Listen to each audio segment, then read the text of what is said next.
मैं इस वक्त हल्का NA 131 और PP 177 के मतलब का पोलिंग स्टेशन टिब्बा कदुआंवाला में मौजूद हूँ। यहाँ पर जो सबसे बड़ा इशू आ रहा है वो ये है कि यहाँ के जो वोटर्स हैं वो खामद का वोट इस पोलिंग स्टेशन में अगर निकला है तो बीवी का जो वोट है वो किसी और पोलिंग स्टेशन में निकला है जो मीलों दूर है।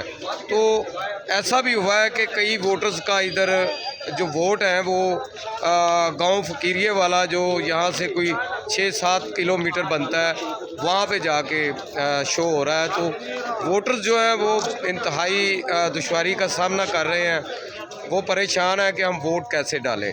तो इससे जो है वो टर्न आउट पर काफ़ी जो है वो फ़र्क पड़ेगा और कम वोट डलेगा तो इसका फ़ायदा पता नहीं किस जमात को जाता है किस को नहीं। लेकिन इस पे जो है इलेक्शन कमीशन को पहले गौर करना चाहिए था, अब भी जो है वो इस पे नोटिस लेना चाहिए।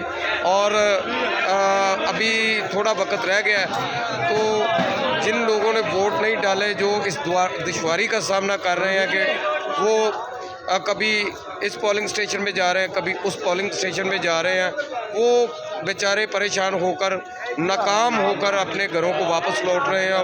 वोट डाले बगैर जो है वो अपने घरों को जा रहे हैं।